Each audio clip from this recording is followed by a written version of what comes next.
Hello everyone, this is Leah from Dime Culture, and today we're going to be making a Galaxy Giraffe. So let's just get right into it. Step 1 is to take the template and trace it out onto your watercolor paper. And what I've done is taped it down because we're going to be using a lot of water in this technique. So the best bet is to tape it down to help reduce some of that warping of the paper. I do want to let you know before I get really deep into this, is that in the description below, you are going to see a list of the supplies that I've used. So that way you can refer back to it at every step of the way. I'm also going to let you know that this is a fairly long video. It shows it step 1 to finish. So what I've done is I've created a reduced or more like a condensed version of this as well. And I'll leave a link to that below. So if you don't want to sit through the entire thing or you don't have the time to sit through it, I understand. I am with you there. What's nice about this long one here is that I am going to go over at one point where I made a slight boo-boo and I'm going to show you how I corrected that. All right, so now let's get into it. At this stage, I have waited until my paper has fully dried 100% because what I'm going to use is liquid masking fluid. And you want to make sure that the surface that you're working on is dry. Now, I am thinking in the future of doing a how to use masking fluid video because I don't really have the time to go into it today. If you'd like to see that kind of a video, please let me know in the comment section below, and I'll make sure that I definitely put a video together so that we can go over how-tos, what not to do's, and if you make some boo-boos, how to fix the boo-boos. Now, I keep saying the word now, and I'm going to apologize now and for the future. This is my very first video on YouTube. I'm really excited about it. And you know what? I'm just going to say it now. Thank you, thank you, thank you, thank you, thank you, and one more thank you for sitting here, watching the video, and being interested in making your own Galaxy Giraffe painting. I'm really excited about sharing how I create art and how you too can bring the magic of creating art into your life. And I don't know why I didn't get on YouTube sooner. I'm so excited. This is fun. Thank you. I'll probably say thank you again. More. I'll just keep saying thank you. So deal with it. Anyways, into the painting. When the masking fluid is dry, you can go over it and paint it. At this point, I'm suggesting that we use the light to dark technique for painting watercolor painting. Now, this is always used typically in traditional watercolor painting, lifestyle painting, pretty much any kind of watercolor painting. You don't really see it in Galaxy paintings, I've noticed, and the reason for that typically is because you're laying down colors and you're letting the water really blend them together themselves. But I'm saying start light to dark because it adds more depth to your Galaxy. It'll allow you to see different tones, and if you're using paint like I am with granulation, you'll also be able to see the lighter tones underneath, which really adds to that depth of the painting for the Galaxy, which adds layering. As I mentioned that I'm using watercolors with granulation, I'll let you know the two that have the granulation that I'm using. The first one is from Core. You know what? I'm pretty sure I'm pronouncing Core properly. It's the Cobalt Teal. And then the other one that I'm using is from Daniel Smith. It's their Opera Pink. These two colors, one, are amazing. Two, with their granulation, really work well when blending with other colors because the other color that you're pairing it with, especially if it's non-granulating, pops and is see-through through the paint once it dries. See how that's super handy for a Galaxy painting? Yeah. So that is what I've done. Now, at this point in time, I just want to say I'm definitely not going to bore you with me talking this entire time. What I'm going to do is sign off for a few seconds, play some music, allow you to enjoy the process of the painting and see it step by step. And when moments pop up, that is what I'm going to do, is I'm going to pop back in, I'm going to give you some pointers, and then I will sign back off and play some more music. All right? So I'll be back just shortly. Enjoy some music.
So I'm coming back in with a little pointer.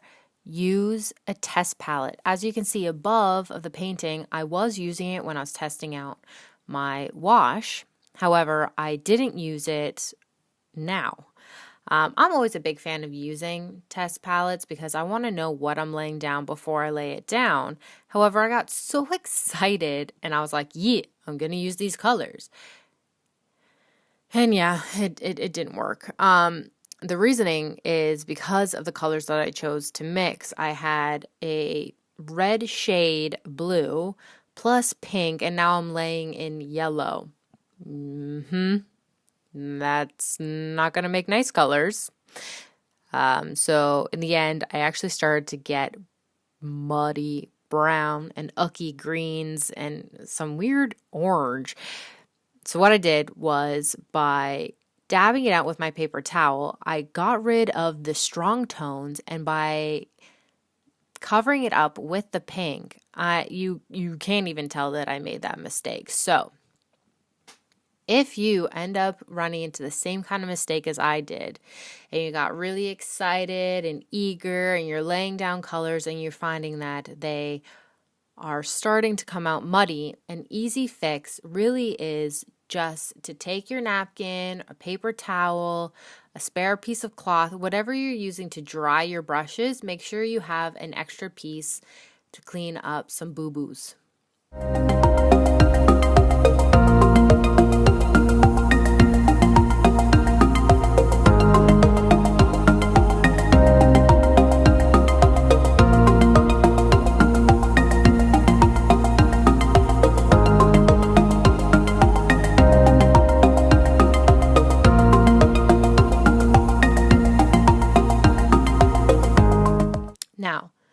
At this stage, I'm just laying in some extra colors to give it some more depth. I keep using that word, depth, but really with a galaxy painting, you want that. You want colors to be layered and be visible through others.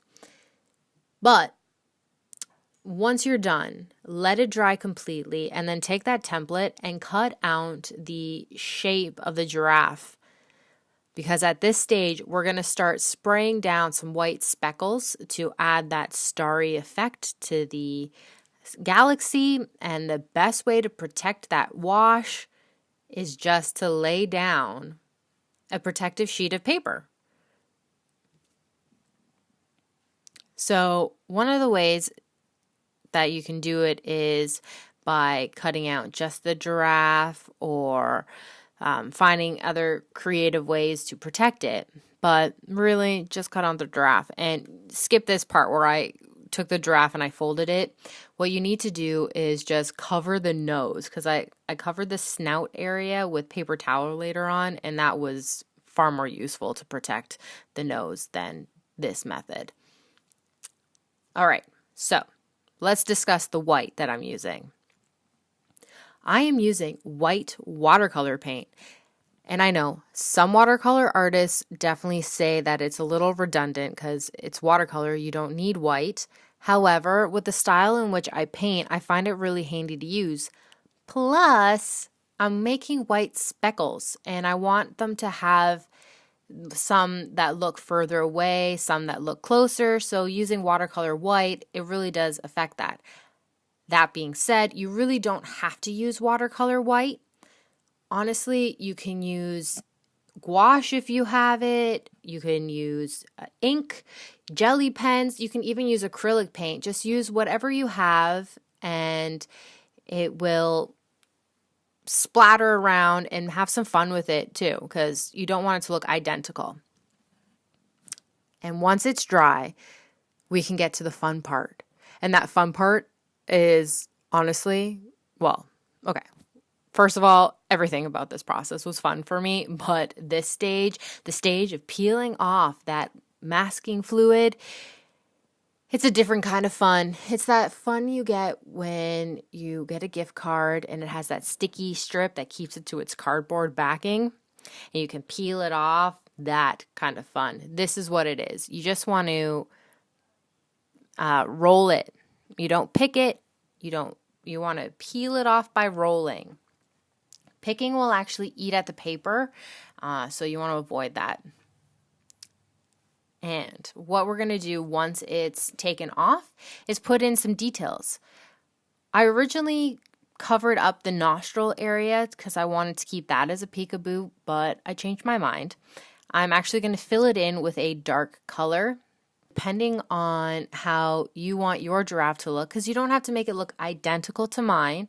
I definitely say have freedom and play with the colors. Do what you feel is best for you. But I found it looks much better with the dark nostrils than the peekaboo nostrils.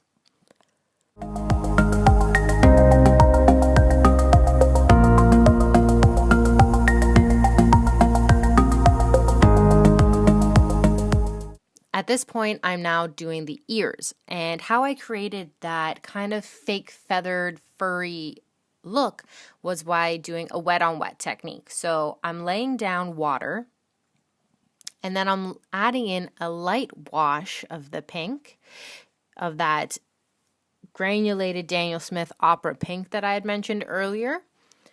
And at the next stage, which is this stage, you are seeing me lay down an outline with a darker concentrated version of it.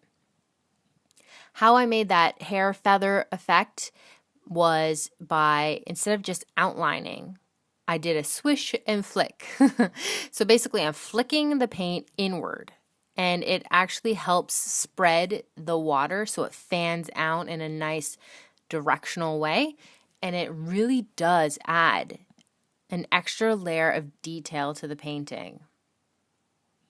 When I'm picking out colors for my paintings, sometimes I go with instinct and sometimes I think about what colors I want to use, and I definitely recommend doing that thinking out what colors you're going to use for this painting, I would recommend sticking with colors that are on the same side of the color wheel. As you can see here with my cool tones, I'm using blues and teals and pink. Though they're technically two different points, they're still on the same side of the wheel itself, because when you take pink and blue and you mix them together, you get purple. And those colors really blend well together, and that's why I chose them. If you're going to pick opposite colors, you want to make sure that you're not going to be picking colors that are going to make that muddy color that I accidentally created. Because of the heavy water flow effect of the Galaxy painting, you want to make sure that the colors really blend and create beautiful images, like beautiful colors, so that your final image has this great depth to it. All right, now we're getting into the stage where I'm going to show you why having a test piece of paper is super handy. Okay, so because we are nearly done the giraffe painting, we want to make sure that the extra details that we add on next are ones that we A, are happy with, B, think go really well with it, and C, know they work with the paint. So what I'm doing here is I'm laying down all the main colors that I used, and I'm going to let it dry. However, I don't have a dryer. I have to hand dry it. I have to wait for it to dry because, you know, I'm not cool. I don't have one of those heat guns or a hair dryer. So anyways, I let it dry, and now I'm going to test out my different pens and inks to see which one I want to use and which one really stands out, because you don't want to use something that blends in, but you also don't want to use anything that stands out too much and goes, ooh, that was a boo-boo. Ergo, test swatch colors. In the end, I wound up using my Pentel ink brush pen thingy-mabobber. It's in the description below. As well as my Zig Clean Clear? That's not right. My Zig Clean Color Real Brush. I went with the color Cobalt Blue because you're going to see it soon, the type of color tones that this one is for the outline really gel well. It allows the giraffe to pop out from the background, and it lets that peekaboo effect that we made for the spots to have a dimensional effect to it, so it kind of shows like there is an inward even though there is no in.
Alrighty, so we're getting to the end of the video, everyone. I want to say again, thank you for sitting through this, watching the tutorial, and being interested in making yourself a beautiful and magical Galaxy Giraffe. I 100% know that you guys are going to make some magic with this, and I would love it if you would tag me online if you're going to post your work so I can see what you created. I also want to just say before I sign off that the final stages of doing the giraffe are the eyes. And when you get to the eyes, make sure that you add some highlights to give it some life and some sparkle. All right. So here it is. This is the end of the video. Thank you for sitting through it. I'm sorry I said thank you again. I just keep saying thank you. But it's because I'm so grateful that you guys sat through this, you watched it, and you're interested in learning and bringing in some creativity, which I already said, but that's okay. All I want to say before I sign off is have an amazing day, and remember, stay magical.